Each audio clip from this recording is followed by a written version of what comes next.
be opened. The Union Budget 2021-22 General Discussion.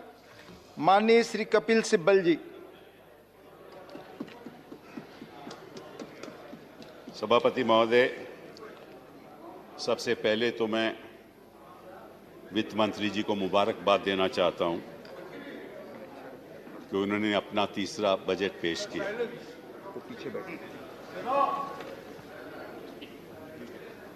और उनके भाषण में, कृपया शांति से बैठे प्लीज, भारत अपनी की अपनी जगह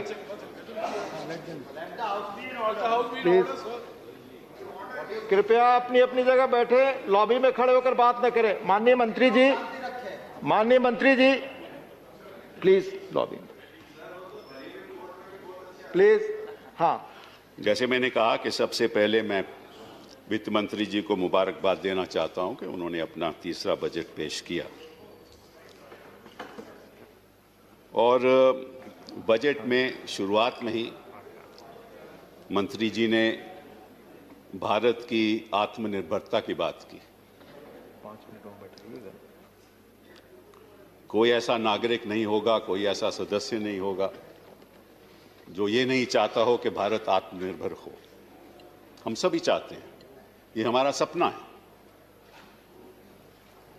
लेकिन जो हालात हैं हिंदुस्तान में, जो हिंदुस्तान की आर्थिक स्थिति है, उससे कई सवाल उठते हैं कि वाकई में हम उस दिशा में जा रहे हैं। क्या इस देश का किसान आत्मनिर्भर है? ये सवाल उठता है। क्या हमारे दलित भाई आत्मनिर्भर हैं? क्या अल्पसंख्यक भाई और बहन आत्मनिर्भर हैं? क्या हमारा एमएसएमई सेक्टर आत्मनिर्भर है? क्या छोटे छोटे उद्योग व्यापारी आत्मनिर्भर हैं? इस सवाल का जवाब आपको देना होगा। मैं प्रधानमंत्री जी का भाषण सुन रहा था और उन्होंने कहा कि 86% किसान हिंदुस्तान के, उनकी जो होल्डिंग है, जमीन है, वो 5 एकड़ से कम है। 86%। तो क्या वो आत्मनिर्भर हैं? इसीलिए क्या किसान दिल्ली के बॉर्डर पे शांतिपूर्वक आंदोलन कर रहा है क्योंकि वो आत्मनिर्भर है?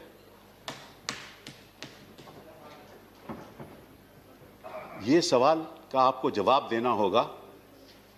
भाषण तो हो सकता है, वर्ड स्मिथ भी हो सकते हैं, लेकिन जमीनी असलियत हिंदुस्तान की क्या है, यह आपको समझना होगा।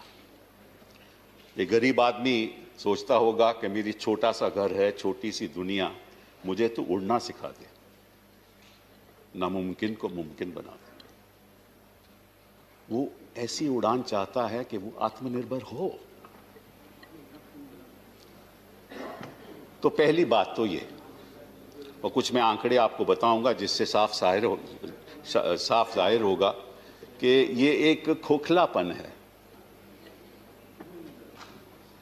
दूसरी बात जो मैं आज आपके सामने रखना चाहता हूं कि the budget is a very contextual exercise. It is in the context of the situation that is prevailing just before the budget, in the context of how the economy grew, that you present the budget. After all, you've been in power from 2014. No more excuses. Congress was power for 60 years. You've been there for 6 years. And so your report card will have to be looked into. Let's see some facts and figures just before COVID happened. Why I say the budget is a contextual exercise? Because just before the COVID, there are certain economic indicators that tell you how badly this economy was managed. And then COVID came, and what's the result of COVID on the economy? I'll give you some of that data also. But let me start by giving you as to what was the state of the economy just before COVID. Industrial investment growth rate. NDA 6%, पुरानी बात कर रहा हूं. UPA 1 25%, UPA 2 3%, BJP 1%, 2%. Credit of bank loans, real growth per year. NDA 13%, UPA 1 20%, UPA 2 6%, BJP 4%. Exports, NDA 16%, UPA 1 24%, UPA 2 18%, BJP 3%. Imports, average growth rate, NDA 15%, UPA 1 31%, UPA 2 16%, BJP 4%. Sales of corporate sector, real growth, NDA 11%, UPA 1 17%, UPA 2 7%, BJP 3%. Corporate profits, NDA 0.7%, UPA 1 2.7%, UPA 2 2.1%, BJP 1.4%. तो मैं आपसे सवाल पूछना चाहता हूं, अगर ये आंकड़े हैं कोविड से पहले, तो कोविड के बाद हिंदुस्तान की जनता की क्या हालत होगी? क्या वो कभी आत्मनिर्भर बन सकता है? This only shows that for the last 5 years you have mismanaged this economy. It only shows that in fact in every budget the twin objectives are growth and equity. Growth and equity. Some people prefer growth, others prefer growth plus equity. And I will demonstrate to you how in this budget you have only preferred growth. You have forgotten about the people of India. You have no heart as far as that poor person is concerned who wants education, who wants primary health centers for health care.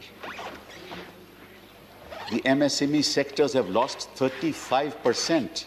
35% of all MSMEs have wound up. What have you done for them?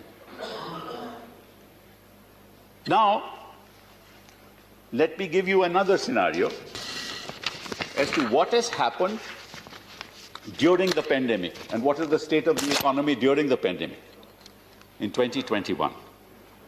Production of coal, minus 15%. Production of cement, minus 38%. Consumption of steel, minus 56%. Total telephone subscribers, minus 2%. Commercial vehicle sales, minus 84%. Cargo handled at major seaports, minus 19.8%. Cargo handled at airports, minus 57.2%. And these are figures from the Ministry of Statistics and Program Implementation. These are not our figures. Passengers handled at airports, minus 94.1%.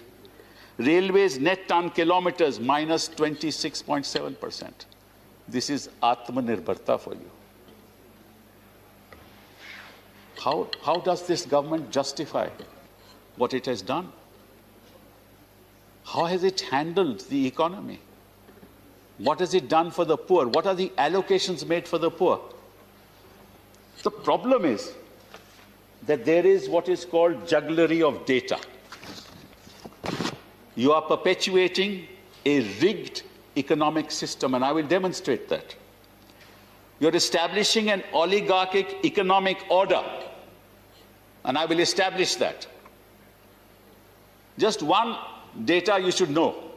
1% in 2018, 1% of the people of this country owned 58% of the assets of this country. And in 2019, 1% of the people of this country owned 73% of the assets of the country in 1 year. In 1 year. This is a classic case of crony capitalism. ये जो आप ports की बात करते हैं, airports की बात कर रहे हैं, ये जो आप बातें कर रहे हैं ना, ये पोर्ट्स किसको जा रहे हैं, ये एयरपोर्ट्स किसको जा रहे हैं, जो हमारी देश की संपत्ति कहां जा रही है, कौन ले रहा है, कौन खरीद रहा है, और आप उसका साथ दे रहे हैं। असलियत तो ये है मैडम मिनिस्टर कि there are 4 or 5 big boys in this country who own almost all assets in this country. And one very big boy is everywhere. No, I'll not name anybody. He's everywhere. Ports, airports, city gas distribution centers, railways, everywhere. I mean, I see his footprint everywhere. असलियत तो ये है कि भाई जिस जहाज में आप जाते थे उसको एयरपोर्ट तो आपको देना होगा ना, वो तो जरूरी है ना। 6-7 एयरपोर्ट प्राइवेट उनको दे दिए। नीति आयोग ने विरोध किया, फाइनेंस मिनिस्ट्री ने विरोध किया, उसको ओवररूल कर दिया। तो ये बातें देश के सामने आनी चाहिए। एक और बात आपको बताना चाहता हूं, वो ये है कि आपने अपने बजट में कहा और आपने ये कहना चाहा कि देखो हम कितना अच्छा काम कर रहे हैं, I spend as if you have money to spend. You should have said, my economic management is so bad that I have to borrow. That's right. Let me tell you some basic facts of the economy. And according to your budget documents now, 53% of revenue will come from taxes and 47% revenue will come from non-tax sources. Why is it that you have had a deficit of 9.5%? In 2021? Because your revenue earnings have gone down. Your total tax receipts have declined by 23%. Your tax collection, your target was 24.2 lakh crores. There's a shortfall of 5.24 lakh crores. Your corporate taxes has a shortfall of 2.34 lakh crores. Your income tax has a shortfall of 1.8 lakh crores. That's the shortfall of your revenues. So where is this question of spend? You didn't have the money. So what did you do? You borrowed. And you borrowed. And you borrowed. Because there was no choice. I don't blame you. There was no choice. And now you're saying that in 21-22, the budgeted increase of central tax revenues, budgeted increase, is going to increase by 14.9% to 17.9 lakh crores, which is still below the budgeted estimates of 2021.